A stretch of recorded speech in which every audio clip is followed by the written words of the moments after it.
자, 오늘은 수학 공부란 무엇인가? 3등급에서 도대체 어떻게 100점까지 가는가? 이거에 대해서 명쾌하게 말씀을 드릴 거야. 너네 되게 막막하잖아. 남은 기간 동안 이 영상 참고해서 제대로 한번 공부해 보세요. 너네 인생이 달라질 수 있어. 너네가 사실 그렇지 않아? 더 낮은 등급에서 3, 4등급까지 오는 거 그래도 할 만했어. 왜냐면 힘들지만 어쨌든 무엇을 하면은 이 등급대에 도달하는지가 명확했기 때문이야. 너네가 당연히 개념 공부했겠죠. 아이, 그렇잖아.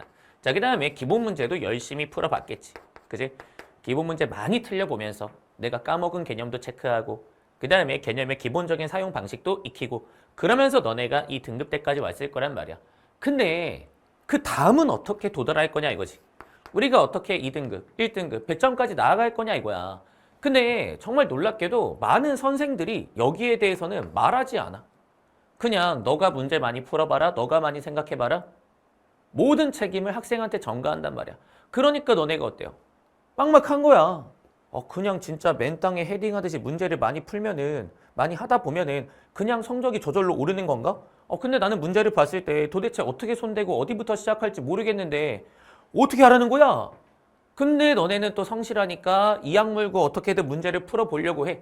근데 이제 계속 그렇게 꼬라박다 보면은 시간이 많이 소비가 됨에도 불구하고 내가 공부가 제대로 되고 있다는 생각이 안 들거든. 그러니까 너네가 수학에 대해서 좌절하는 거잖아. 그렇지 않니? 강사들이 문제야. 이거에 대해서 명확하게 말을 해줘야 된단 말이야. 너네도 이거에 대해서 명확하게 알려고 마음 먹어야 돼. 그렇지 않아? 무엇을 해야 될지가 뚜렷했기 때문에 너네가 힘든 공부를 이겨낼 수 있었던 거야. 여기도 마찬가지야. 단순히 그냥 열심히 하면 된다. 그게 아니라 무엇을 해야 되는지 명확하게 인식하면서 공부해야 된다고. 그래야 너네가 좌절하지 않고 힘있게 나아갈 수 있는 거야. 지금 수능 얼마 안 남았다고 좌절하는 친구들 얼마나 많아. 이제 성적 바뀌지 않아. 이제 끝났어. 이렇게 생각하는 사람들이 많다고. 왜 그래? 무엇을 해야 되는지 몰라서 그래. 명확하지 않으니까 포기하게 되는 거야. 근데 제 생각은 달라요. 너네가 지금 3등급이야? 2등급이야? 1등급이야? 시간이 너무 많이 남았어. 여기서부터 너네가 조금만 제대로 하면은 너네가 이루는 바 무조건 이룰 수 있단 말이야. 이 부분을 우리가 한번 제대로 분석해 봐야 된다 이거지. 알겠습니까? 그러면 우리가 어떻게 이 부분에 대해서 연구를 시작할 수 있을까? 뭐부터 하는 게 맞을까? 당연히 재능 있는 사람들의 생각, 그것을 분석하는 것부터가 시작이 될 것 같아요. 그렇지 않아? 정말 쉽게 수능 수학 100점 맞는 사람도 있거든. 그리고 수학을 엄청 잘하는 사람도 분명히 있단 말이야. 그런 사람들의 뇌 구조를 봐야 된다 이거지. 사고방식을 봐야 된다 이거야. 그걸 우리가 벤치마킹 해야겠죠. 그들이 하는 행위를 따라하는 게 아니야. 옆에 있는 친구가 모의고사 푼다고 너가 모의고사 따라 풀면 그게 의미가 있을까? 그냥 보여지는 거 따라한다고 해서 그게 결과로 이어질까? 너네 애기야? 애기들이 그렇잖아. 그죠? 어른들의 멋있는 모습 보고 그냥 겉모습만 막 따라하면서 자기도 어른이 될 거라고 생각하잖아. 딱 5살, 6살짜리들이 그런 생각한단 말이야. 너네의 사고방식 딱 그 정도니? 아니잖아. 응? 너네 뭐 내신 대비할 때 옆에 있는 친구가 전교 1등이야. 그 친구가 블랙레벨 풀었어. 네가 블랙레벨 푼다고 너도 전교 1등 되니? 당연히 아니야. 그건 너무나 어리숙한 생각이야. 그 블랙레벨을 푸는 전교 1등의 생각을 봐야지. 뭔 생각으로 블랙레벨을 받길래 전교 1등 했을까? 그 생각을 따라야 네가 달라지는 거야. 수능도 마찬가지야. 100점 맞는 친구가 모의고사 풀고 있어? 그 모의고사 풀 때 그 자식이 무슨 생각하는지를 봐야 될 거 아니야. 그냥 모의고사 푸는 그 겉모습만 따라하는 게 아니고 왜 그렇게 생각이 부족합니까? 우리가 그 정도로 합리성이 없습니까? 아니잖아요. 우리 인간이야. 그냥 상식적으로 한번 바라보란 말이야. 너네가 상식적으로만 수능 수학 공부해도 90점은 넘어. 근데 그 상식이 지금 무너져 있다니까? 너네도 그렇게 생각하잖아. 3등급, 2등급, 1등급 선에서 왔다 갔다 하는 친구들 너네도 생각하지 않아? 그냥 진짜 많이 풀다 보면 성적 나오는 거 맞아? 나는 존나 많이 풀었는데 특히 재수하는 친구들 그런 생각 많이 하잖아요. 그죠? 당연히 그게 정답이 아니니까 그래요. 그건 그냥 보여지는 겉모습이야. 그 겉모습을 너네가 백날 따라한다고 해서 그 사람의 생각까지 따라할 수 있는 건 아니란 말이야. 우리가 해야 되는 건 재능 있는 사람들의 생각, 메커니즘이야. 너무 당연하죠. 그리고 그걸 따라하기 위해서는 그 생각, 메커니즘을 분석하는 게 시작이 될 거고 분석하고 그걸 따라하기 위한 방안을 생각하고 그 방안대로 열심히 공부를 구현하고 그렇게 너네가 남은 기간 공부했을 때 이때처럼 힘있게 공부할 수 있는 거고요. 알차게 마무리가 되면서 등급업이 이루어지는 거죠. 그냥 꼬라박는다고 해서 성적이 올라가는 게 아니란 말이야. 너의 상황에 맞는 알맞은 공부를 진행했을 때 성적이 올라가게 되어 있겠죠. 그죠? 자, 그러면 너와 이 친구의 가장 큰 생각의 차이점이 뭘까? 이거거든. 자, 우리 일반적인 3등급 혹은 2등급 혹은 1등급 선에서 왔다 갔다 하는 친구들은 문제를 어떻게 푸냐면 그냥 자기가 알고 있는 지식을 사용해서 개념만 가지고 풀려고 해요. 그러면 당연히 어떻습니까? 모든 문제를 시험장 가서 연구 개발해야 돼. 그렇게 연구 개발하니까 시간이 부족해. 근데 최상위권 친구는 어때요? 솔직히 30문제 100분? 너무 많이 주는 거지. 얘네는 70분 내외로 모든 문제를 다 풀고 검토까지 해요. 자, 그러면 그 차이가 어디서 생기는 거야? 얘네들은 이 지식을 가지고 생각하는 게 아니라는 거죠. 얘네들은 문제를 가지고 검색한다는 거지. 너네가 그 차이점에 대해서 꼭 인식하셔야 돼요. 최상위권은 수학 문제를 어떻게 풀까? 정말 모든 문제를 개념을 기반으로 해서 해결할까? 뭐 실전 개념 같은 걸로 해결할까? 말도 안 되는 소리야. 그렇게 문제를 풀면 절대 100분 안에 30문제를 여유 있게 풀지 못해. 일단 가장 유사한 문항을 찾는 것부터 시작하는 게 이들의 특징이야. 찾으려고 노력하지도 않아. 얘네들은 문제를 딱 보면 보는 순간 유사문항이 머릿속에 딱 그려져요. 그러니까 어때요? 아, 이렇게 풀면 되겠구나. 바로 인식할 수 있는 거야. 너네가 지금 3등급이야? 그러면 기본 문제 봤을 때 되게 쉽죠? 왜 쉬워? 비슷한 문항을 풀어봤다고 정확하게 기억하고 있고 그 문항의 해법을 정확하게 기억하고 있기 때문에 별 생각 없이 그냥 스르륵 문제 풀 수 있는 거잖아. 너네 3점짜리 문제 풀 때 생각해요? 그냥 보고 푸는 거잖아. 그죠? 그 보고 푼다가 바로 이거라고요. 아, 문제를 인식한다. 그 다음에 유사한 문항을 머릿속에 떠올린다. 그 다음에 그 유사성에서부터 풀이법을 바로 생각한다. 추출해낸다. 그 다음에 그걸 실천으로 옮겨서 정답을 맞춘다. 그리고 이건 비단 수학에만 먹히는 게 아니고 해당되는 게 아니고 그냥 인생 사는 모든 문제에 해당이 되는 거야. 너네가 인생 살다가 문제를 만났어. 뭐부터 해? 사례 분석부터 하죠. 과거의 사례를 찾아볼 수도 있고요.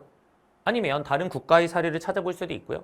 아니면은 뭐 주변에 다른 사람이 어떻게 그 문제를 극복했는지 찾아볼 수도 있는 거고요. 그렇지 않습니까? 우리가 그것부터 하잖아. 왜?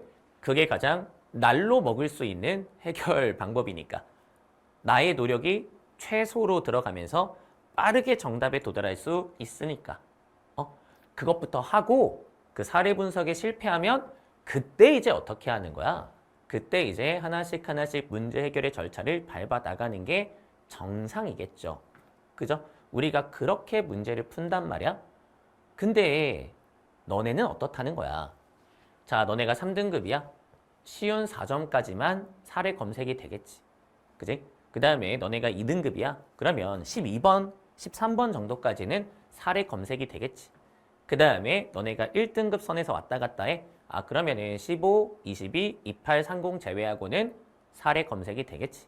그 다음에 너네가 만약에 최상위권이야? 막 96, 100 왔다 갔다 해? 그러면 보통 28, 9문제는 바로 사례 검색이 되겠지. 그치? 그러니까 그 차이가 등급을 결정하는 거예요. 너네가 보통 어떻게 3등급 맞아? 이런 애들은 10번까지는 사례 검색으로 그냥 바로 품. 그 다음에 11번부터 생각해. 여기서부터 생각한다고. 2등급인 친구는 보통 13번까지 사례 검색으로 풀어. 그 다음에 14번부터 생각해. 그러니까 어때요? 2등급 맞는 거야. 그리고 이때부터 이제 시간에 쪼들리게 되는 거고요. 그렇지 않아요? 그 다음에 1등급인 친구들 어떻게 푸는 거야? 딱 15, 22, 28, 30 제외하고 바로 풀어. 그 다음에 이거 4개 생각해. 여기서부터 몇 개 맞추냐에 따라서 1등급 조금 넘을 때도 있고 1등급 조금 밑에 나올 때도 있고 왔다 갔다 하시잖아. 그죠? 그 다음에 96, 100 왔다 갔다 하는 친구는 아까 얘기한 것처럼 한 문제 정도 남겨두고 바로 푼 다음에 한 문제 생각하죠. 그죠? 그러니까 여유 있게 시험이 완료가 되는 거고. 그 차이야. 그 차이야. 너네도 딱 들어보니까 어때? 맞잖아. 그지? 그러니까 너네가 지금 등급을 업하고 싶으면 우리가 사례 검색되는 수준을 높여야 되는 거야. 그냥 쉬운 문제만 사례 검색되는 게 아니라 더 고난도 문제도 사례가 검색이 되게끔 그렇게 공부하시면 되는 거예요. 근데 너네가 이걸 자꾸 안 하니까 성적이 그 모양 그 꼴인 거야. 수학에 그렇게 돈과 시간을 쓰는데도 불구하고 성적이 안 오르는 거야. 그냥 사례 분석이 가능하게 한 40일 빡세게 공부하면 등급이 올라가는 건데 그 중요한 과정을 부정하고 그냥 수학은 생각해서 풀어야 돼. 내가 머릿속으로 떠올려내서 내가 스스로 해야 돼. 지식에서부터 개념에서부터 수학 문제 풀어야 되는 거야. 그러고 있으니까 그냥 지지부진 시간만 그냥 흘러가고 본인도 어때요? 본인 스스로도 내가 제대로 하고 있는 거 맞아? 나 지금 뭐 하고 있어? 이런 의문감에 져가지고 공부하다 말다 그렇게 되는 거 아닙니까? 인간이길 부정하지 말란 말이야. 인간은 원래 그렇게 문제를 풀어. 옛날부터 계속 그렇게 문제를 풀면서 발전해 왔어. 너네도 그렇게 할 거잖아. 너네가 선입견 버리고 그냥 일상생활에서 문제 만나면 검색부터 할 거 아니에요. 사례부터 찾아볼 거 아니에요. 그렇지 않습니까? 우리가 그 중요한 사고 과정을 부정하지 말란 말이야. 물론 너네 스스로 부정하는 건 아니지. 강사들이 그렇게 말하는 거지. 강사가 개념으로 문제 풀 수 있다, 생각해야 된다, 어쩌고 저쩌고. 그러니까 너네도 개념부터 하나씩 생각을 해야 되나 보다. 내가 한 문제를 1시간씩 고민해 봐야겠다. 그러면 는다고 했어. 늘겠냐고. 그게 공부냐고. 그거는 그냥 시간을 쓰레기통에 갖다 버리는 행위야. 응? 너네가 제대로 생각하는 과정도 모르는데 뭔 생각을 1시간 동안 해요. 그게 의미가 있겠어요? 의미 없지. 그러니까 너네가 지금 해야 되는 건 이런 게 가능해지게끔 공부해야 되는 거예요. 알겠어요?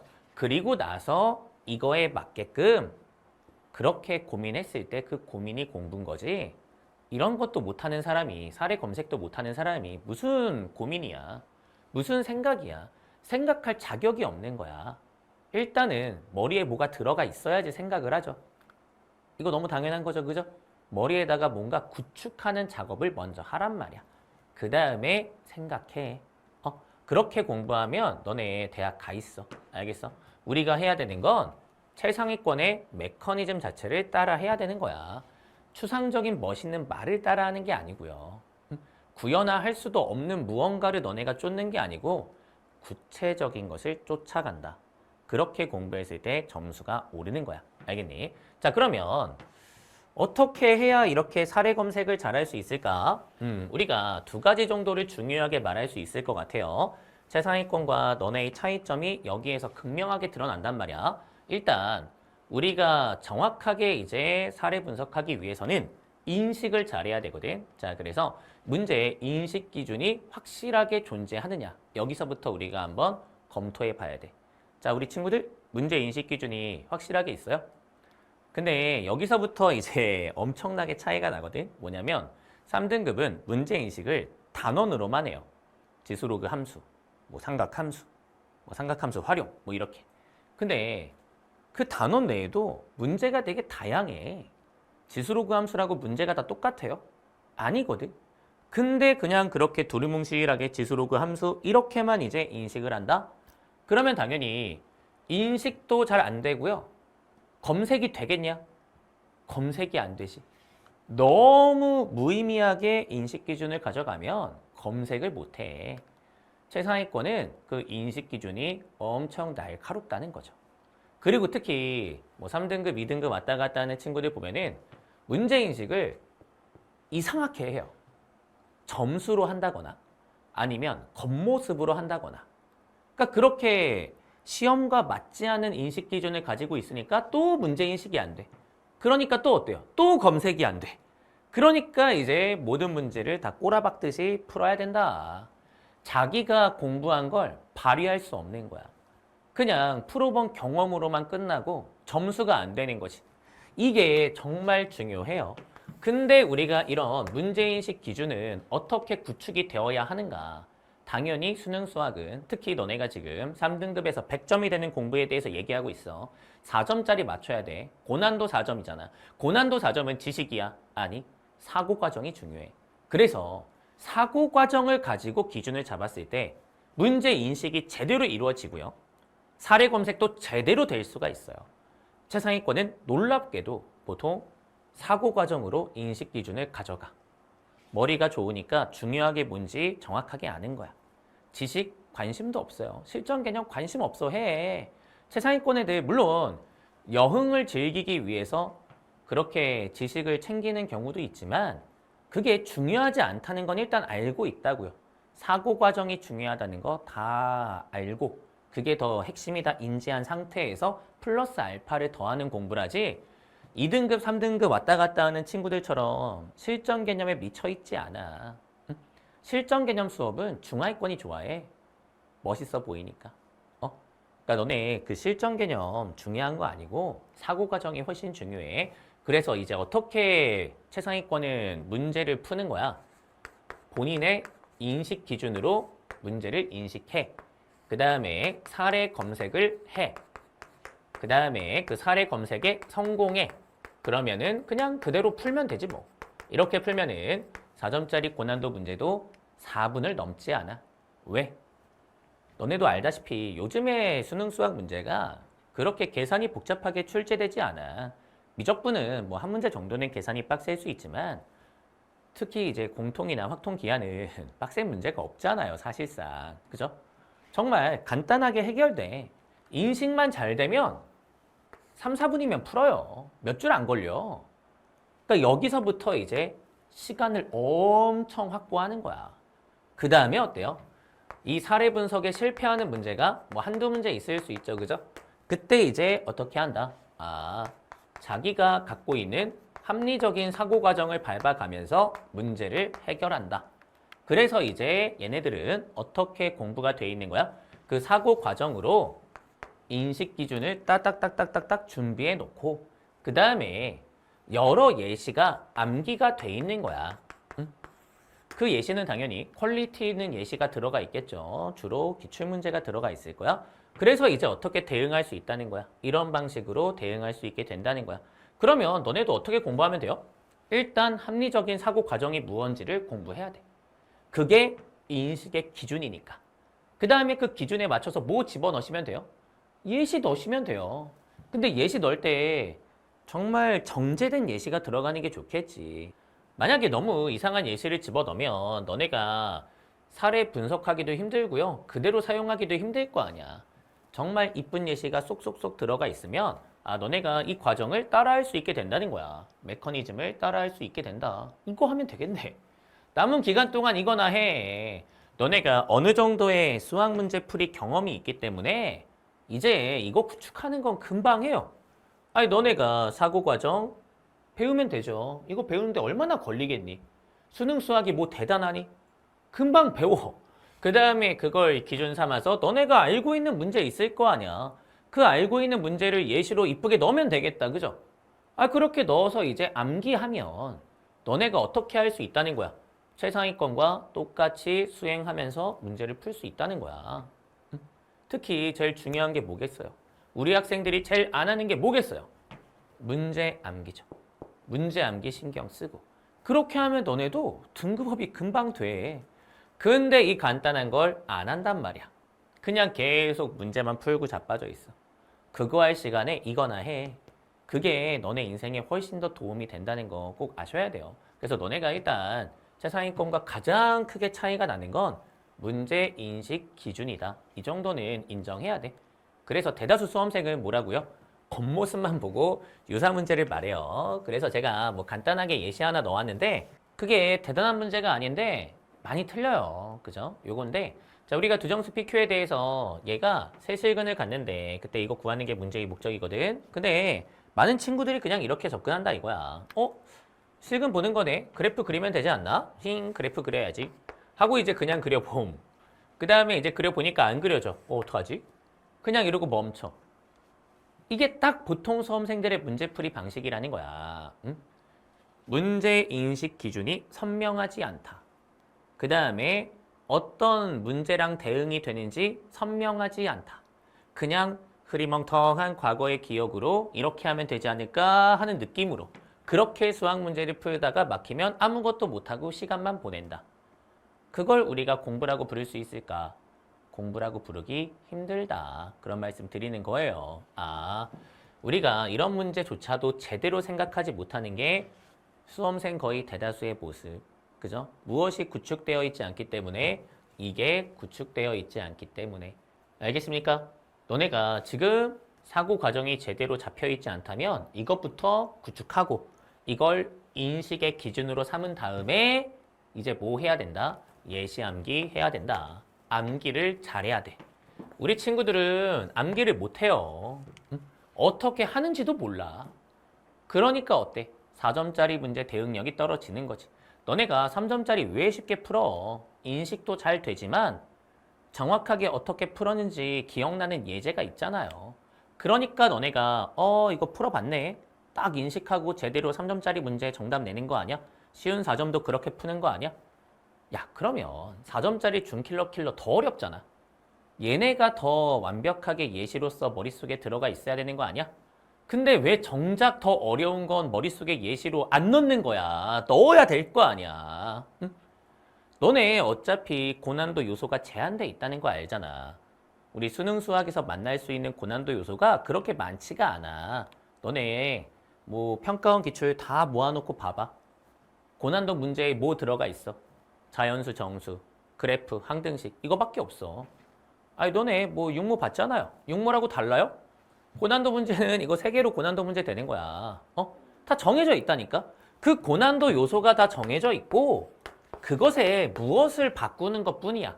조합을 바꾸는 것뿐이야. 이렇게 묶어서 이런 문제 만들어 볼까? 좀 더 어렵게 만들려면 이렇게 묶어 볼까? 그냥 그런 식으로 고난도 문제가 나오는 거기 때문에 너네가 인식 기준이 제대로 갖춰져 있고요. 그 다음에 그거에 대한 예시로 문제가 이쁘게 딱딱딱 들어가 있으면 오히려 4점짜리가 더 쉬워. 왜냐면 우리가 기본적인 유형은 정말 다양하지만 수능에 나오는 고난도 요소는 손에 꼽을 수 있기 때문이야. 몇 개 없기 때문이야.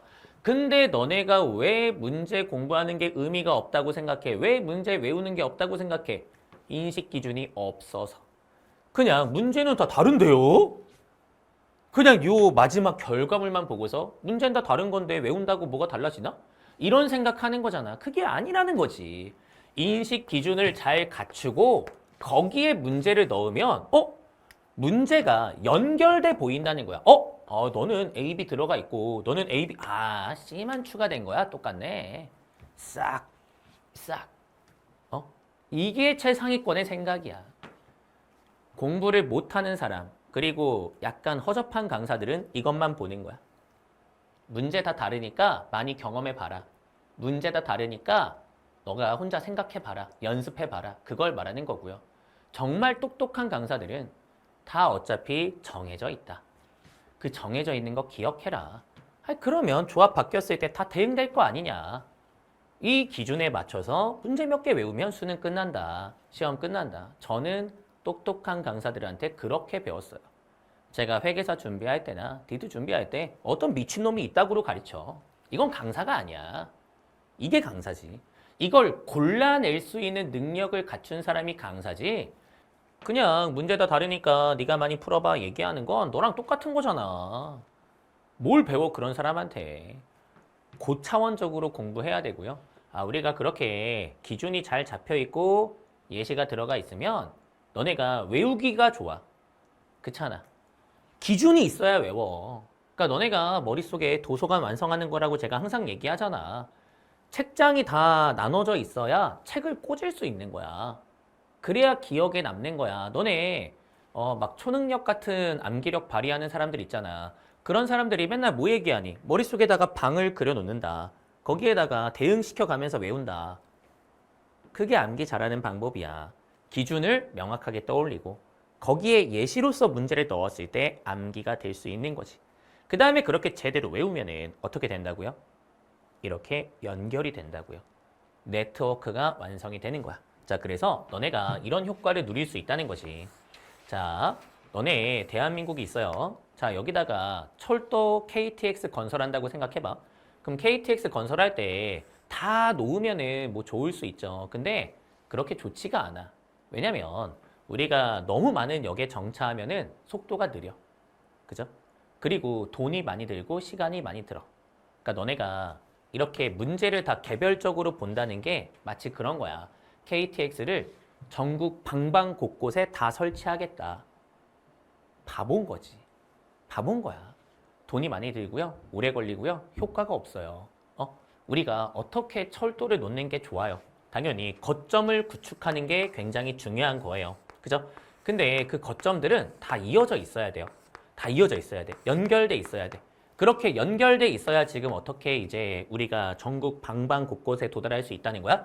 일단 내가 여기 가고 싶으면 가장 가까운 거점으로 간다. 그 다음에 열심히 디테일을 챙긴다. 우리가 이렇게 도달하는 거거든. 그러면 어때? 속도가 생기죠. 여기가 서울, 여기 부산이라고 하면 부산 2시간 반 만에 일단 가고 거기서부터 이제 뭐 여기 지점까지 이동하면서 도달하면 될 거 아니야. 속도가 생긴다는 거야. 그리고 효율적이고요. 이렇게 공부하는 거라고.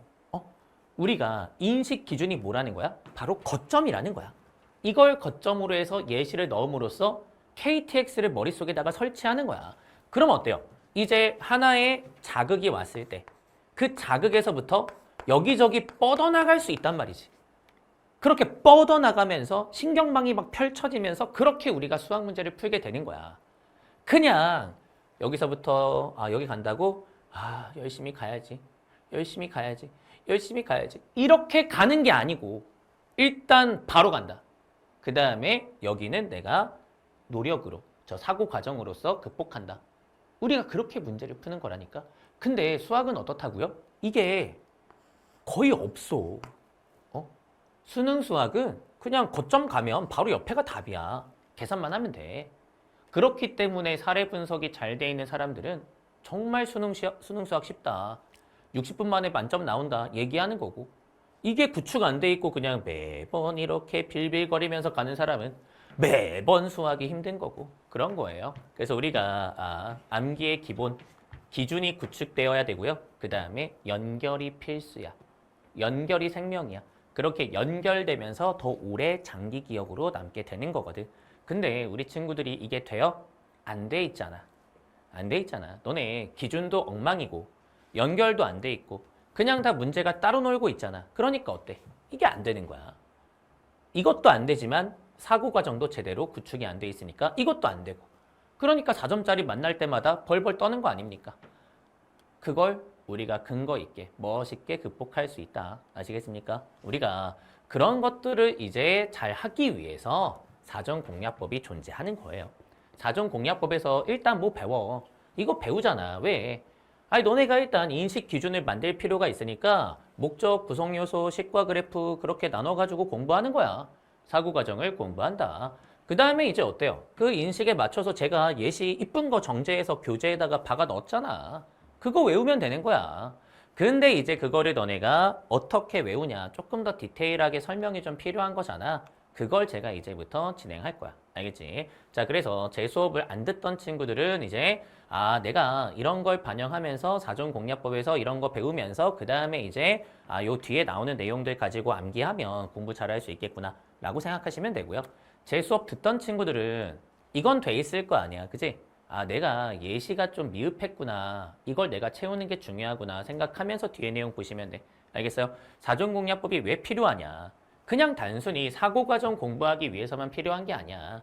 사례 분석을 성공적으로 가져가기 위해서도 필요한 거고 이건 공부할 때 무조건 존재해야 되는 책이야. 그래서 사전공략법이 필수다 그렇게 너네한테 얘기하는 거라고. 너무 당연해 보이지 않아? 근데 이 당연한 걸 너네는 안 하려고 하잖아. 그러니까 이제 고생하게 되는 거거든. 한 6주만 열심히 해도 우리 인생이 달라진다. 그거 너네가 꼭 아셨으면 좋겠어요. 자, 그러면 이제 구체적으로 어떻게 외울 것인가? 자, 그거에 대해서 말씀을 드릴게요. 자, 어떻게 암기하고 어떻게 사용해야 올바른 것일까? 자, 우리가 이렇게 순서대로 한번 얘기해 볼게요. 자, 일단은 첫 번째 기본적인 틀을 구축하는 작업이 필요해. 그러니까 너네가 어쨌든 간에 인식 기준을 완성해야 예시를 넣을 수 있잖아. 자, 그래서 우리가 사고 과정으로 틀을 만들고 그 틀을 구축하는 게 첫 번째다. 말씀을 드리는 건데 이거 오해하지 마. 기본적인 틀을 구축할 때 이거를 전부 다 100% 이해해라 말하는 게 아니에요. 너네는 이것 때문에 진도를 못 나가. 나는 미쳐 죽겠어. 사고 과정을 기억하는 거지. 그걸 100% 이해하는 게 중요한 게 아니야. 응? 제가 너네한테 사전공략법 수업하면서 이런저런 얘기하는 건 이건 이렇게 이제 나오는 거고 이건 이렇게 나오는 거고 다 근거가 있는 거고 얘기하는 건 그냥 내가 근거 있게 생각한 거야 라는 걸 말해주는 것 뿐이야. 너네가 그걸 전부 다 심도 있게 이해할 필요가 없다니까? 너네는 사용자야. 연구하는 사람이 아니야. 연구는 누가 해? 내가 해. 너네는 내가 하라는 대로 그냥 하면 되는 사람이야. 너네 수험생인 거 까먹지 마. 수험생은 연구 개발하는 사람이 아니야. 사용하는 사람이야. 알겠죠? 너네 잘 생각해. PT 배우러 갔어. 원리 생각하고 이론 생각하고 다 100% 이해한 다음에 그 다음에 운동해? 아니잖아. 운동하면서 이해도를 올리는 것이. 사용하면서. 그게 사용자야. 너네 요리하고 싶어. 레시피 보겠지. 너네 다 원리 이해해요? 왜 그렇게 만들면 맛있는지 알아? 모르잖아. 너네가 뭘 알겠어, 음식에 대해서. 저도 모르는데.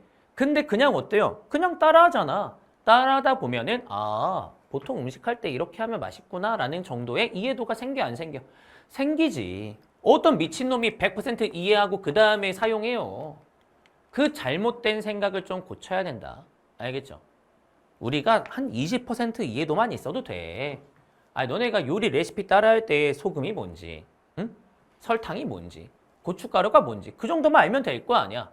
그 정도만 알면 돼요. 그 정도만 알면 뭐 너네가 사전공략법 뭐 만들어가지고 뭐 강윤구 카피캣이 될 거야? 아니잖아. 아니 뭐하러 그런 생각을 하는 거지? 저는 디트 준비할 때 제대로 이해한 게 많지 않아요. 시간이 없었으니까.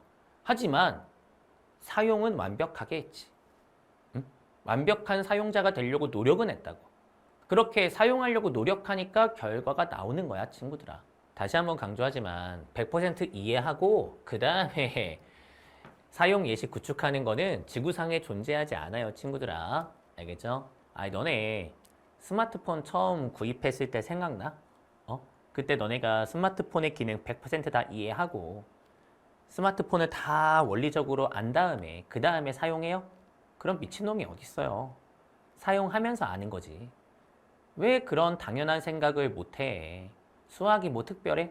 그리고 제가 너네한테 이렇게 얘기하는 건 진짜 지구상에 똑똑하다고 소문난 사람들이 하는 말을 너네가 알아먹기 좋게 옮겨가지고 말해주는 거야.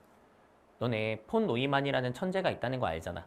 그 천재 아저씨가 이런 일이 있었어. 그 아저씨가 있는데 어떤 애가 와가지고 와, 이 문제 어떻게 풀어요? 했는데 이거 어차피 말해봤자 너도 몰라 나도 몰라 아무도 모르니까 이걸로 풀면 돼 라고 말해줬는데 그 사람이 저는 이거를 이해하지 못할까 봐 두렵다 말했대요. 그랬더니 폰노이만 아저씨가 수학은 이해하는 것이 아니라 익숙해지는 것이다 라고 이제 말을 남겼대. 100% 이해하려고 노력하는 게 아니라 익숙해지면서 내 것으로 만드는 거야. 왜 그걸 몰라? 그냥 뭘 배우든 다 그렇게 배우는 거야. 제발 말도 안 되는 소리 하지 마. 체화 그딴 소리 하지 마. 공부 안 해본 사람이 체화를 말하는 거야. 실패하는 사람이 체화를 말하는 거야. 체화랑 점수랑 아무런 상관이 없어요. 제가 다시 한번 강조할게. 디트 볼 때 뭘 체화했겠어? 그냥 없어. 없다고요. 근데도 전국 80등이야. 체화랑 점수랑 아무런 상관이 없다. 너네가 이런 당연한 사실을 모른다면 공부를 안 해본 사람이거나 진지하게 고민하지 않은 사람이야. 공부에 대해서 다시 한번 좀 진지하게 생각해. 이런 똘똘한 아저씨도 저랑 생각이 같잖아. 고수끼린 다 똑같아요. 다 똑같아. 제가 너네한테 이거 말고도 이제 해주는 모든 얘기는 제가 백지복습도 얘기하죠. 그거는 파인만 아저씨가 강조하는 거잖아. 그러니까 전 세계 천재들이 공부에 대해서 이런 아름다운 생각들을 다 갖고 있다고. 근데 그게 우연치도 않게 저랑 똑같더라고요. 물론 제가 그분들만큼 똑똑하다 말하는 게 아니에요. 그만큼의 합리성은 갖추고 있다. 그러니까 너네도 합리적인 관점으로 봤으면 좋겠다. 그런 얘기하는 거야. 우리가 처음에 틀 구축 작업 들어간다. 머릿속에 기준이 암기돼 있어야 한다. 우리가 기준과 논리 암기하는 것이 시작이다. 이해가 시작이 아니고요. 암기가 시작이야. 알겠지? 이해는 이거 다 끝났을 때 그때 하면 좋고 말면 말고 그런 거야. 알겠니? 자, 그래서 우리가 강의 1회독 할 때는 제발 이러지 마. 이게 될 리가 있니? 응? 물론 되는 분도 있어요. 뭐 삼수하고 경험치 많고 똑똑하고 점수 나오고 그런 분들 중에는 1회독에 다 이해가 되는 분도 있어요. 이해라기보다는 공감이지. 내가 은연중에 생각했던 게 이렇게 다 체계화가 되는 거구나 하고 이제 공감하면서 보는 사람도 분명히 있어. 근데 거의 대다수는 그게 안 돼. 그게 당연한 거야. 그냥 어떤 논리가 있는지, 그게 문제에 어떻게 적용되고 있는지 그냥 가볍게 관망하듯이 보는 거야. 알겠어요? 이게 강의 1회독 할 때 너네의 태도가 돼야 돼. 근데 이렇게 강의 보라고 제가 얘기하고 몰아보라고 얘기하고 참 많이 얘기해도 말을 들어먹질 않아요. 모든 공부는 이렇게 하는 거야. 1회독 때 다 이렇게 하는 거야. 수학을 이렇게 하라는 게 아니라 1회독은 원래 이렇게 친해지는 시간이야. 악수하는 시간. 그리고 2회독 하면서 공부하는 거지. 그 이후에 너네가 2회독 하면서 큰 목차 외워보고 세부 목차 외우고 그렇게 너네가 암기해서 용어 논리의 틀을 만드셔야죠. 그래야 너네가 집어넣을 테니까. 그지? 근데 이제 그 용어하고 논리 공부할 때 기본 예시도 없으면은 아예 이해도가 떨어질 수 있으니까 너네가 기본 예시까지 기억하는 거죠. 이게 목차, 세부 목차, 예시까지의 공부야. 알겠어요? 자, 여기까지가 이제 1단계다라고 너네가 생각하는 거지. 근데 여기서 사전공략법 공부를 멈추는 후구들이 엄청 많아요. 그래 놓고 적용이 안 된다 헛소리 하는 사람들이 많다는 거지. 와, 스텝을 공부하고 공부가 안 된다 얘기하면 적용이 안 된다 얘기하면 제가 뭐라고 얘기합니까? 야, 이거는 그리고 솔직히 일주일이면 하는 건데 일주일 공부하고 문제가 다 풀리길 바라는 이상한 사람이 어디 있어? 그러니까 이거는 너무 선 넘었다. 맞죠? 우리가 당연히 이 정도 공부하고 그 다음에 다음 단계 가야죠. 자, 우리가 사용 예시를 통해서 구체화 시켜야 돼. 즉, 우리가 지금 기준 정도 만들었으니까 거기에 문제를 예시로 넣으셔야 된다 이거예요. 어느 정도 암기가 되었다면 이제 문제로 간다. 본격적으로 문제로 간다. 우리가 문제 적용 과정으로 논리 사용하는 방식을 공부해야 된다. 그런 논리가 어떻게 사용되는지 한 번씩 보셔야 된다는 거죠. 이것도 문제를 암기하는 건 아니야. 일단은 요거에 대한 이해도를 좀 더 높이는 과정에 가깝다고 생각하시는 게 맞겠지요. 그래서 우리가 스스로 생각해서 문제를 푸는 게 아니고 배운 대로 따라가면서 이런 식으로 내가 갖춘 논리를 사용할 수 있구나. 그렇게 이제 우리가 어느 정도의 이해도를 조금 높이는 과정. 이게 이제 두 번째다라고 생각하시면 될 것 같아요. 알겠어요? 그때 제일 중요한 게 뭐예요? 따라가는 거야. 따라가는 거. 너네가 스스로 하는 게 아니야. 배운 대로 따라하는 게 중요하다. 너네가 스스로 합리적인 생각을 못했잖아? 그런 사람이 지금 여기까지 공부하고 스스로 합리적인 생각을 할 수 있을까? 저는 그게 어렵다고 생각해요. 1단계만 가지고 어떻게 바로 합리적인 생각을 해? 당연히 제가 어떻게 사용하는지를 계속 보면서 따라하면서 올바른 사용이 무엇인지 익혀야 된다는 거야. 그러니까 너네가 요리하는 거랑 똑같아. 레시피가 있어. 한 번 딱 만들어 보면 너네가 그 레시피 다 구현할 수 있어? 아니잖아. 두 번, 세 번 따라하면서 어때요? 더 맛있어지는 거죠. 이해도가 올라가는 거죠. 그거 하라고요. 네가 하는 게 아니고 따라하라고. 따라하기. 알겠어요? 그 따라하는 게 두 번째다. 자, 그 다음에 이제 뭐다? 그렇게 너네가 어느 정도의 이해도가 갖춰져 있어. 그러면 그때 이제 암기 단계로 들어가는 거야. 본격적인 예시 암기 단계로 들어간다. 자, 이제 문제를 기억한다. 자, 그러면 너네가 어떻게 공부하는 게 문제를 기억하는 거냐? 일단 첫 번째, 교재 구성에 따라서 문제를 기억하는 거야. 설명이 있고 거기에 문제가 들어가 있어. 그러면은 그 문제를 봤을 때 일단 그 설명에 대응하는 핵심 포인트를 너네가 정확하게 기억하는 거지. 그게 문제를 기억한다. 자, 제가 간단하게 예시 보여드릴게요. 자, 그러면 이 문제부터 한번 보여드릴 텐데, 자, 요거는 사전공략법 공통 새로운 함수 설명에 들어가 있는 예시 문제예요. 자, 그러면 너네가 지금 단계에서는 어떻게 암기하는 게 맞다는 거야? 이 문제를 봤을 때 이 문제가 인식 기준과 어떻게 연결되고 있는지 해당되는 것만 기억하란 말이야. 해당되는 거, 처음에는. 지금 새로운 함수 두 개가 있는데 식과 그래프 방향성이 중요해. 근데 방향성 예시 중에 하나야. 이 문제는 방향성의 예시였다. 이거. 그 다음에 플러스. 그러면 그 방향성이 어떻게 작용했냐. 새로운 함수의 경향성 변화로 기존 함수의 국민사점을 구했고, 그때 이 친구는 실근 개수의 변화로서 기존 함수의 접선을 저희가 생각하는 거였고, 그 접선 중에서도 팅접을 생각하는 거였다. 그렇게. 그 다음에 그때 새로운 함수의 경향성 변화가 일반적인 상태보다 적으니까 이거는 겹치는 거 얘기하는 거고 아마도 공통 접선을 말하는 거 아닐까. 그렇게 우리가 이 문제의 핵심 아이디어를 기억할 수 있겠죠. 즉, 이 교재 설명에 해당되는 핵심 아이디어만 일단 기억하라는 거야. 너네가 한 번에 다 기억하기가 힘드니까 주요 포인트를 일단 기억하시라고 말씀을 드리는 거야. 알겠어? 자, 그 다음에 자연수 정수 구하기 예시 문제로 네가 들어가 있어. 이때 부등식으로 구하는 대표 예시로 들어가 있어. 그럼 너네가 이걸 이제 어떻게 기억하면 된다는 거야? 이 문제를 딱 봤을 때 너는 자연수 정수 구하기의 대표 예시야. 근데 그때 자연수 정수를 등식으로 구할 수도 있지만 부등식으로 구하는 문제의 예시고, 그때 우리가 부등식을 생성할 수 있는 다양한 방식이 있는데 주변수 인지해서 주변수로 부등식을 만드는 문제야. 그 다음에 키 포인트는 이게 n을 고정하고 k 관찰하는 거긴 한데 우리가 보고 싶은 문자 k를 가운데 놓기가 불가능해. 그래서 그냥 형태적으로 계산 가능성 때문에 n을 가운데 놓고 k를 고정해. 그 다음에 해석할 때, 마무리할 때 원래 방식대로 n을 고정하고 k 해석하면 돼. 이런 게 조금 특이했어. 하면서 너네가 이 설명에 딱 대응되는 핵심 아이디어, 그걸 너네가 정확하게 기억하라는 거야.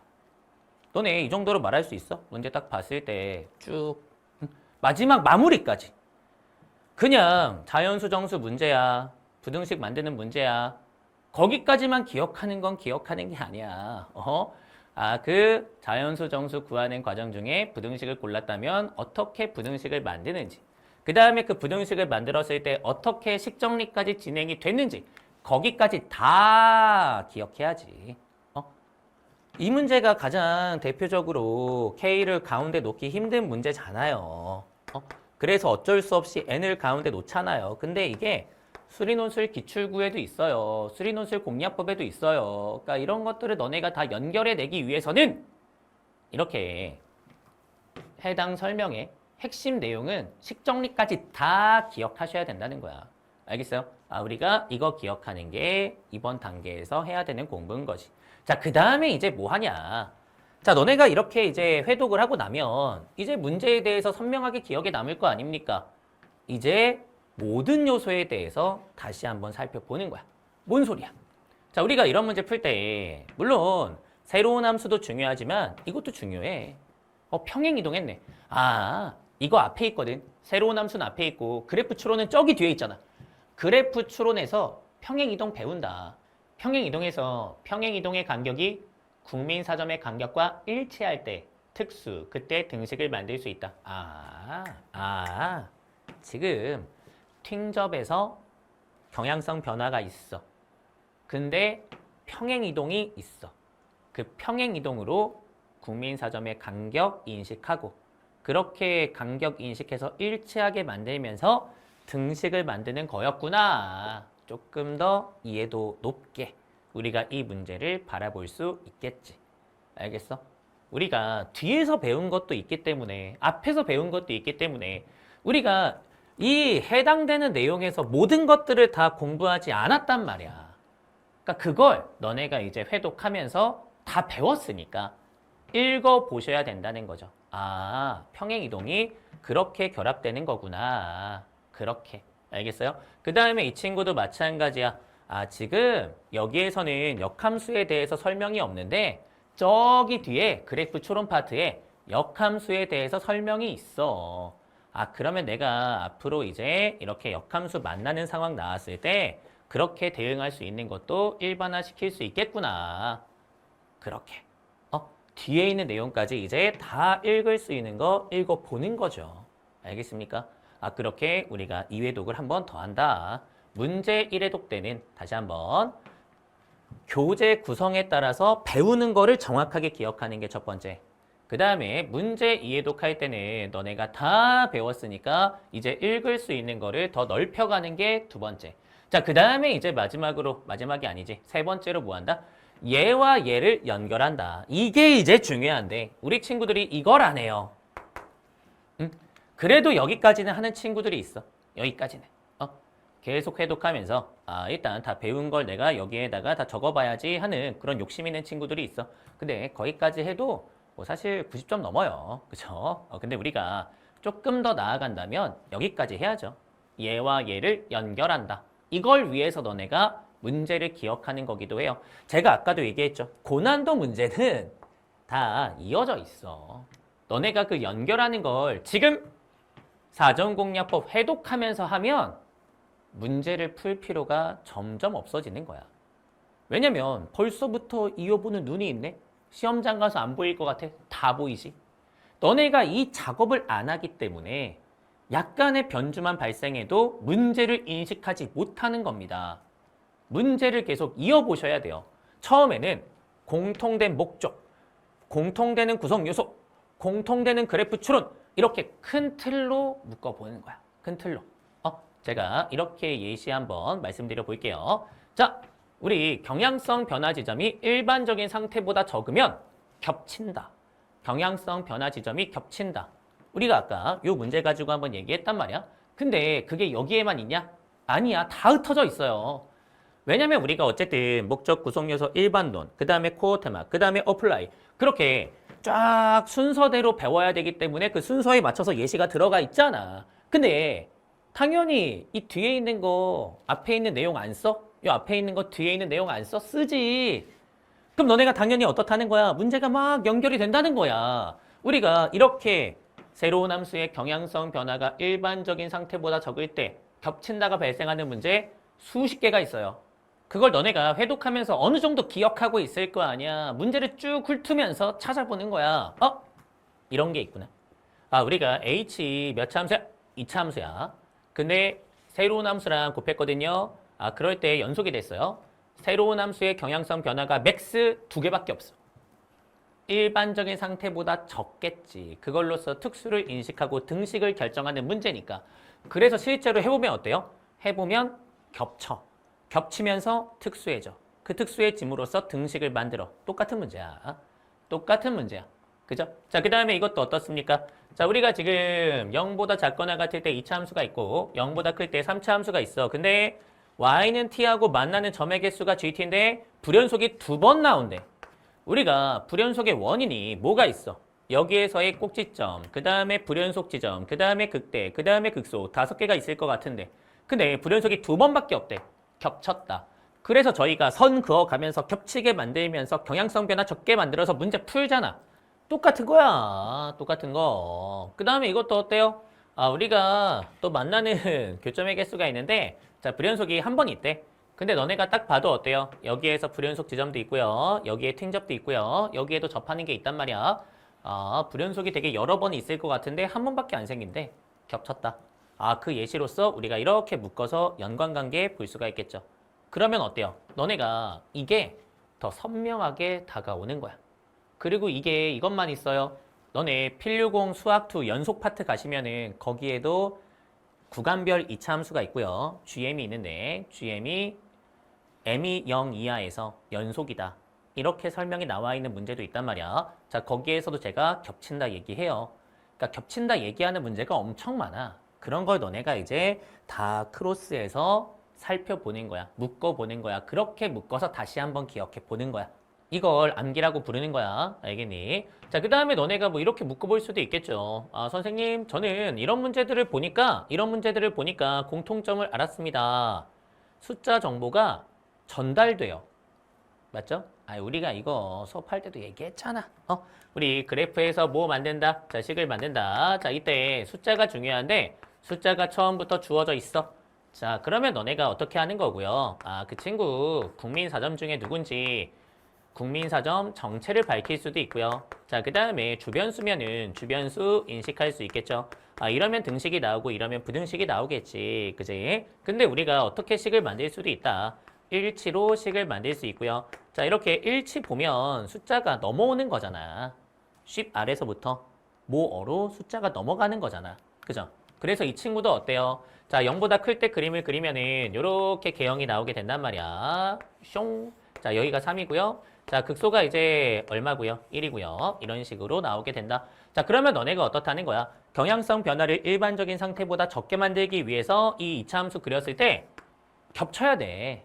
그래서 우리가 이렇게 겹친다 하나, 그 다음에 이렇게 겹친다 하나, 뭐 두 가지를 생각할 수 있는 거 아닙니까? 그러면 뭐가 넘어가게 된다? 여기에서 숫자가 넘어가게 된다. 이렇게 쉽r 함수에서 숫자를 파악하고 그 숫자를 넘겨서 내가 몰랐던 미정계수를 파악한다. 그렇게 우리가 식 만드는 과정으로 또 묶어볼 수 있다는 거지. 이렇게 식 만드는 문제도 있을 거고 이렇게 식 만드는 문제도 있을 거 아니야. 그러면 너네가 이런 것도 마찬가지 아니야? 선생님, 완전 달라 보이는데요? 아니요, 똑같아요. 그러니까 너네가 이런 걸 계속 묶어봐야 인식 수준이 올라가고 연결이 되고 문제를 보자마자 그대로 풀 수 있는 거라고요. 쉽r 함수가 있어요. 2차 함수. 그죠? 그 다음에 여기에 뭐가 있어요? 3차 함수 gx가 있고요. 자, 우리 일반 함수 hx가 있는데 일반 함수 hx를 파악하셔야 돼요. 생성 문제야. 근데 생성인데 이 정도는 뭐 바로 생성이라는 거 알 수 있죠. 자, fx, gx 이렇게 나오게 되고요. 두 개를 선택한다. 자, 선택할 때는 선택 기준이 필요하다. 선택 기준, 선택 기준, 선택 기준, 선택 기준으로서 조건이 존재하는 거다. 자, 이 정도는 뭐 바로 인식되겠지. 자, 그러면 이제 문제가 뭐야? 우리가 fx는 아는데 gx를 몰라. 이제 문제의 목적을 재인식하는 거죠. 뭘로 재인식한다? 미정계수 구하기로 재인식한다. 근데 어떻게 미정계수 결정할까? 개수가 있네. 자, 개수는 특수에서 등식, 일반에서 부등식. 근데 얘는 특수, 등식 이렇게 될 수밖에 없죠. 그래야 너네가 미정계수를 결정할 수 있으니까. 자, 그 다음에 적분의 연산. 역시나 마찬가지야. 우리가 연산하면 미정계수가 튀어나오겠죠. 이걸로 내가 미정계수 구할 수 있겠지. 그러면 너네가 여기에서 미정계수가 총 몇 개 있어? 3개 있단 말이야. 근데 여기에서 너네가 등식 하나를 만들 수 있잖아요. 미정계수 2개 남았어. 이 3개 가지고 미정계수 몇 개 정할 수 있어? 2개 정할 수 있어. 등식 몇 개 나온다? 2개 나온다라는 것을 알게 된대요. 자, 근데 그 등식 2개를 내가 어떻게 만들 거냐 이거야. 근데 너네가 어쨌든 부등식하고 연결돼 있으니까 그래프 그리겠죠. 그래프 그려서 이 등식을 만들 거야. 근데 그 그래프 그려서 식을 만들 때 방식이 2가지가 있다고요. 숫자가 대놓고 나와 있어서 그 숫자 가지고 국민사점 인식해서 식을 만들거나 아니면 다른 데서 빌려오거나. 근데 지금 여기에 숫자가 있어. 낯선 숫자가 있냐고? 없잖아. 빌려오겠구나. 0하고 2야? 빌려온다. 예상하고 검증한다. 와, 씨바 맞네. 이거 3회독 하는 거니까 3회독제니까 결과는 알 거 아니야. 맞구나. 와, 빌려오는 거구나. 와, 숫자가 없을 때는 이렇게 다른 함수에서부터 일치 이용해서 빌려올 수 있는 거구나. 그게 꼭 y로만 빌려오는 게 아니고 어떻게 빌려올 수도 있다는 거야. 얘가 x가 0과 2에서 큰 부호 변화가 생긴단 말이야. 그 x 정보를 빌려올 수도 있는 거구나. 내가 선 맞추는 것도 중요한데 x 일치시키는 것도 중요하구나. 그렇게 우리가 이해도를 높여갈 수 있겠지. 그거 하라고요. 새로운 문제를 푸는 것보다 이렇게 이해도를 점차 높여가고 예시를 정확하게 연결하고 암기하는 게 훨씬 더 의미가 있다는 거야. 뭔지도 모르고 그냥 아무렇게나 사전공략법 막 글로 적으면서 나는 적용하고 있어 착각하지 말고 이거 하는 게 공부라고. 공부를 해. 왜 시간을 버려, 친구들. 이게 어려워. 당연히 해야 되는 거야. 인간이라면 당연히 하는 거야. 너네가 다시 한번 요리 얘기할게. 김치찌개 만들어봐. 된장찌개 만들어봐. 그렇게 레시피 하나하나 열심히 수행해. 근데 그렇게 수행하면 공통점이 있어요. 연결 부분이 있다고. 그 연결 부분으로서 이해도를 높이고 그 다음에 너네가 다른 요리도 잘할 수 있게 되는 거 아니야? 원래 인간은 그렇게 발전해. 왜 근데 그걸 몰라? 얘들아, 그냥 아무것도 모른 채로 이것저것 손대면 실력이 향상이 돼? 너네가 요리 못하는데 그냥 아무것도 안 보고 김치찌개 만들어 보면 맛있어져? 맛 없잖아. 된장찌개 만들면 맛있어? 맛 없잖아.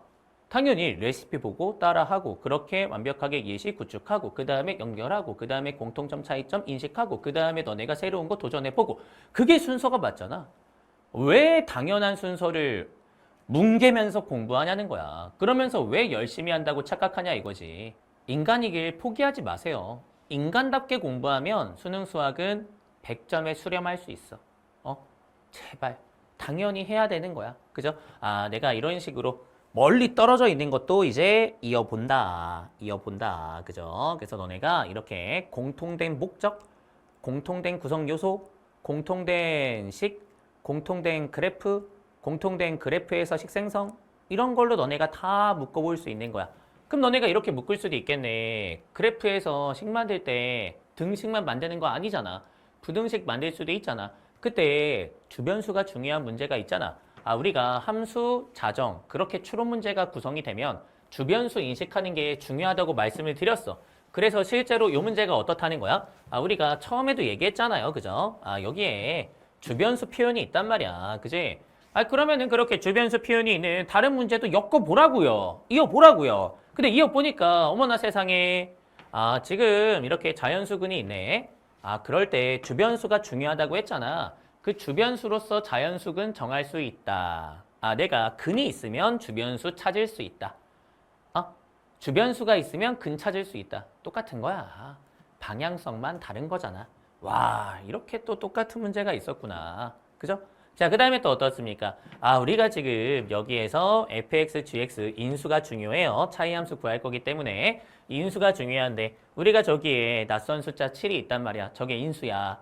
인수 주변수지. 아, 근이 자연수야? 근이 자연수야. 직접적으로 그 근을 알려준다? 안 알려준다. 우리가 근이 자연수인 경우에는 주변수 알려준다. 아, 주변수 알려주는 거구나. 묶여진다. 응? 자, 그 다음에 이 문제도 마찬가지야. 그지? 극대극소가 중요한 문제야. 근데 극대극소 직접 준다? 안 준다. 왜? 정수니까.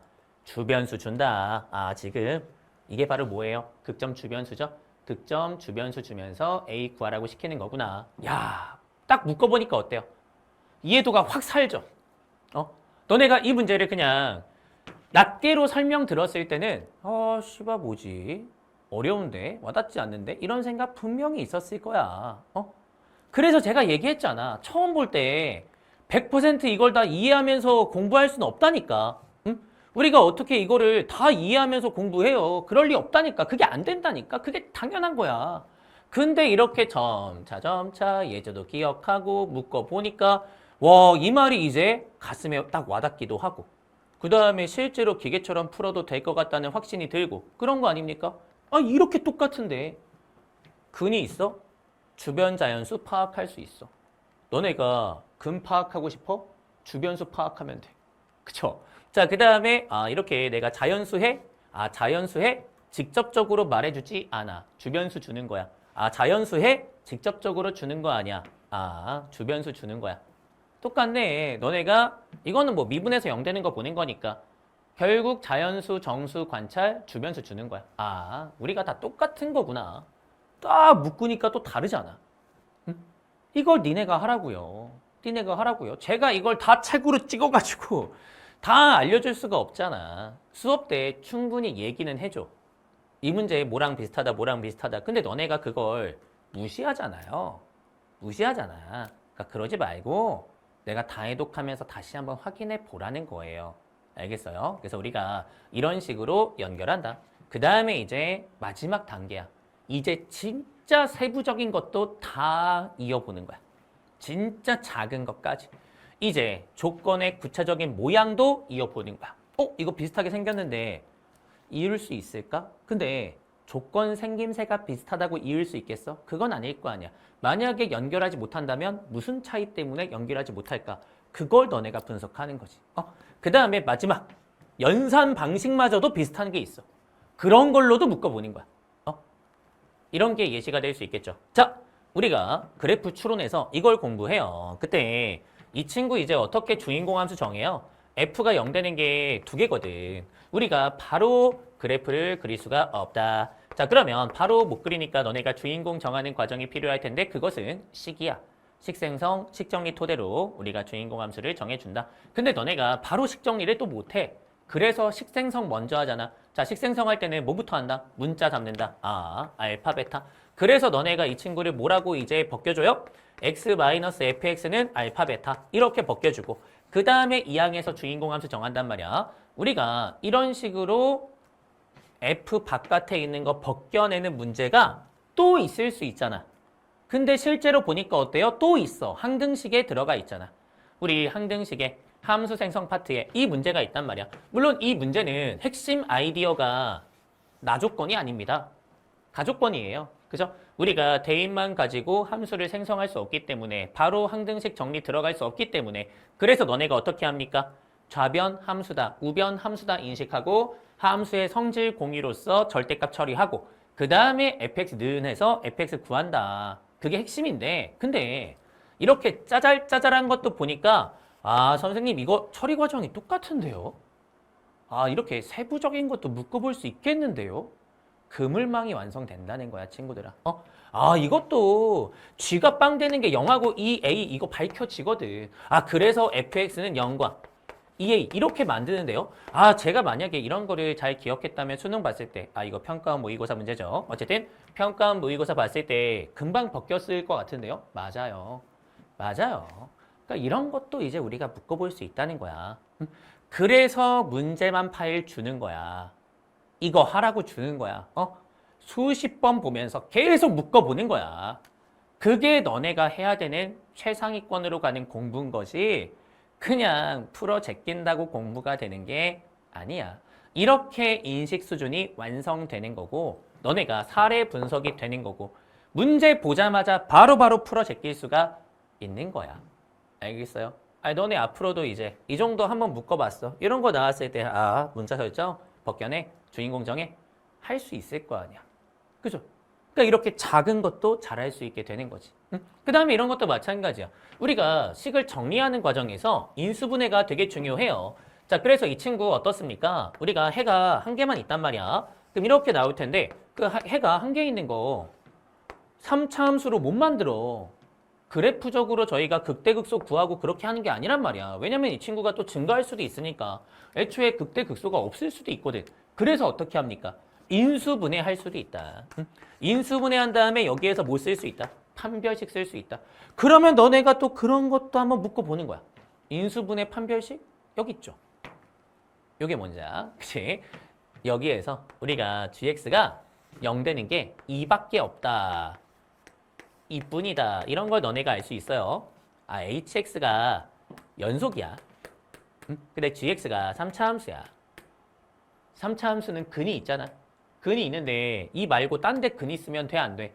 아, 그러면은 정의가 안 되는데 어떻게 연속이 돼요? 당연히 2에서만 해가 있어야 돼. 그죠? 해가 한 개는 있어야 되니까. 있긴 있어야 되니까. 2밖에 안 된단 말이야. 그럼 너네가 어떻다는 거야? 실근의 개수가 또 한 개야. 와, 완전 똑같아. 이것도 연결해 볼 수 있잖아. 그리고 너네가 이거는 코어 테마로 엮어도 괜찮잖아. 아, 극한. 그 다음에 얘는 연속인데 연속도 어쨌든 극한. 뭐 여기도 극한이 있고요. 그런 코어 테마로도 엮어볼 수 있겠지. 그지? 그러니까 너네가 이렇게 디테일한 것도 또 엮어볼 수 있는 거야. 그 다음에 얘도 인수분해 중요하잖아요. 그죠? 이거 인수분해 못해가지고 틀린 친구도 있잖아. 아, 그렇게 다른 주제에도 인수분해가 들어가 있다면 아, 인수분해로 같이 묶어볼 수 있는 거고.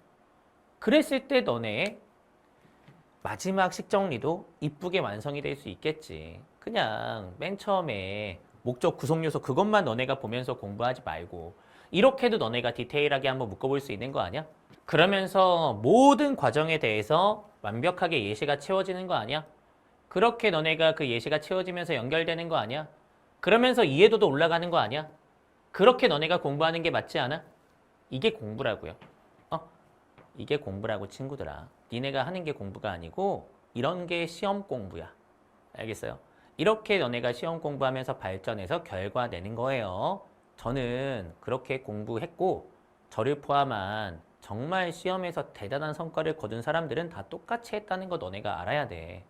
그래서 우리가 이렇게 다해독으로 문제 연결이 완성되면 내 머릿속에 분류 기준, 연결된 네트워크 이거 자체가 이제 완성이 된 거야. 그러면 자극 하나 들어오잖아요. 쫙 머릿속에서 모든 것들이 동시다발적으로 생각이 나는 거야. 우리가 그렇게 똑똑해지는 거야. 그냥 용 쓴다고 똑똑해지는 게 아니라 똑똑하게 공부해야 똑똑해지는 거예요. 똑똑한 사람한테 배워야 너도 똑똑해지는 거야. 우리가 이런 식으로 공부하는 거다. 하나의 자극이 들어왔을 때 논리와 함께 수많은 예시가 생각이다. 풀어 못 풀어? 풀어. 그러니까 제가 얼마 전에 이제 덮프 봤잖아요. 근데 어떤 친구가 이제 현강 듣는 친구인데 뭐 30번 맞춘 다음에 이제 저한테 신나서 밴드로 메시지 보냈더라고. 진짜 항등식 구성 요소 적고 하나씩 제가 다 확인해 보니까 함수 생성할 수 있었고 너무 쉽게 풀었다. 와, 진짜 암기하고 적으니까 별거 아니더라. 그래요. 수학이 별게 없어요. 응? 덮프 30번? 뭐 어렵겠죠. 그죠? 어려운 문제도 근데 별게 없다는 거야, 애초에. 그러니까 너네가 이런 당연한 공부만 하면은 수학은 극복이 돼. 국어랑 탐구가 더 어렵다니까. 너네가 왜 그걸 모르니? 그러니까 우리가 재능이 뛰어난 사람의 생각과 메커니즘을 완벽히 모방하게 되는 거고요. 그러면 너네도 잘할 수 있어요. 우리가 이렇게 제대로 공부하면요. 생각과 메커니즘을 완벽하게 모방했기 때문에 결과가 나올 수밖에 없다는 거야, 친구들. 재능이 뛰어난 사람의 겉모습만 따라하는 건 다시 한번 강조한다. 애기야, 애기. 응? 니네 애기야? 애기라고 하기엔 너무 징그럽지 않아? 그죠? 그러니까 충분히 나이 먹었으니까 이렇게 좀 이상하게 공부하지 마세요. 그러니까 제가 Q&A로도 이런 글을 되게 많이 봐요. 주변에 공부 잘하는 친구가 모의고사 푸는데 저도 풀어야 되는 거 아닌가요? 딱 애기 수준의 생각으로 Q&A를 남기고 있어. 그러니까 그게 그 사람의 사고방식이야. 그 사고방식으로 공부해. 당연히 성적이 안 나오겠지. 그러니까 저는 그렇게 당연히 성적이 안 나오는 걸 매번 보거든요. 반대로 얘기하면 바꾸면 성적은 나와. 응? 메커니즘에 집중하는 거야. 알겠죠? 너네가 거기에 집중하면 성적은 나오게 돼 있어요. 사전공략법은 이렇게 문제와 문제를 연결하는 끈이자 분류하는 기준이야. 그리고 우리가 사전공략법에서 문제를 인식하는 정말 다양한 기준을 배워요. 다각도로 문제를 보기 때문에 인식에 실패할 수가 없어. 그 문제가 뭔지 너네가 모를 수가 없다는 거야. 그러면 인식이 됐으니까 검색해서 풀 수도 있다는 거지. 그지? 이거 되게 중요한 얘기야. 응? 우리가 하나의 기준으로 보면은 애매한 문제도 있어. 이건 세상사가 다 그래. 야, 너네가 가전제품을 인식하는데 만약에 대형 가전, 소형 가전 딱 이렇게 크기로만 나눈다고 생각해봐. 그러면 애매한 게 분명히 있어, 없어? 있겠지. 하나의 기준으로만 어떻게 제대로 인식하니? 그래서 너네가 가전제품 인식할 때 크기도 중요한데 무게도 중요하고 용도도 중요하고 다각도로 보잖아요. 다각도로 보니까 너네가 혹 헷갈리지 않고 혼동되지 않고 제대로 가전제품을 인식할 수 있는 거죠. 수학 문제도 마찬가지야. 그러니까 너네 Q&A에 그런 글 적지 말란 말이야.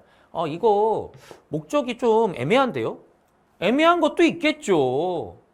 어차피 우리가 목적만 가지고 문제 인식하니? 너네는 그 정도의 수준으로 공부하고 있어? 제가 분명히 40법에서 가전제품으로 얘기해 줬는데 공특 안 보니까 헛소리 하는 거 아니야. 다각도로 보는 거야. 하나의 기준으로 봤을 때는 애매할 수도 있지만 우리가 정말 여러 개의 기준으로 동시에 보기 때문에 결국 문제는 인식되게 되어 있다는 거야. 근데 우리 친구들은 딱 하나의 기준만 또 생각해요. 거기에 목을 매요. 아주 그냥 시키는 대로 안 해. 좀 시키는 대로 너네가 제대로 일회독하면서 빠르게 기준들을 다 익히고 그 빠르게 익힌 기준에 예시 넣고 연결하고 그러면서 문제를 다각도로 보면 너네가 높은 시선으로 문제를 바라볼 수 있다는 거야. 알겠어요? 제발 그냥 하나의 기준에 매몰돼서 그렇게 문제를 단정짓는 낮은 시선에서 좀 벗어나세요. 응? 너무 이렇게 수준이 낮은 것 같아. 올려야지. 올려야지. 올리는 게 어렵지도 않고. 응? 우리가 다각도로 문제를 바라보면서 인식 수준 높여서 최상위권처럼 문제 한번 풀어보자 이거야. 알겠어? 그래서 너네 다시 한번 제가 정리해드리면 자, 사전공략법 아직 안 보시는 분들은 이런 거 반영해서 앞으로 사전공략법 공부하면 돼. 응? 그리고 공부한 분들은 지금 이게 돼 있는지 검토해 보세요. 근데 돼 있겠냐고. 당연히 문제 푸는 거에 미쳐가지고 이런 거 다 생략하고 이상한 거 풀러 갔겠지. 그러면서 사전공략법 적용이 안 된다, 체해가 안 된다, 이상한 소리 하고 있겠죠. 그죠? 그러니까 너네 그렇게 본인을 망치는 인생을 살지 마세요. 너네도 뭐가 맞고 뭐가 틀린지 다 구분할 줄 알잖아. 근데 남들이 하니까 그냥 나도 하는 거 아니야. 왜 그렇게 본인 스스로를 망쳐? 너네 인생이 그렇게 아무것도 아니야? 응? 본인이 본인을 소중하게 생각하지 않으면 발전할 수 없단다. 진짜 본인이 소중하고 자기 인생 소중하고 올해 꼭 대학 가고 싶으면 올바른 걸 하세요. 올바른 걸 해야 그래야 너네가 더 발전적으로 나아갈 수 있지. 그냥 얼마 안 남았으니까 저는 그냥 하던 대로 저를 망치는 길로 가겠습니다. 그러면 너네 인생 계속 그렇게 반복이 돼요. 진짜야. 제가 그렇게 우매한 선택을 하는 사람이 나중에 올바른 선택하는 경우 본 적이 없어. 지금이 빅 찬스야. 지금 제대로 공부해. 그래야 너네가 후회도 남지 않고 그 다음에 좋은 결과도 기대해 볼 수가 있단다. 알겠지? 자, 여기까지. 자, 사전공략법 제대로 공부하는 방법, 3등급에서 100점이 되는 방법 말씀을 드렸습니다. 이대로 한번 제대로 공부해 보세요.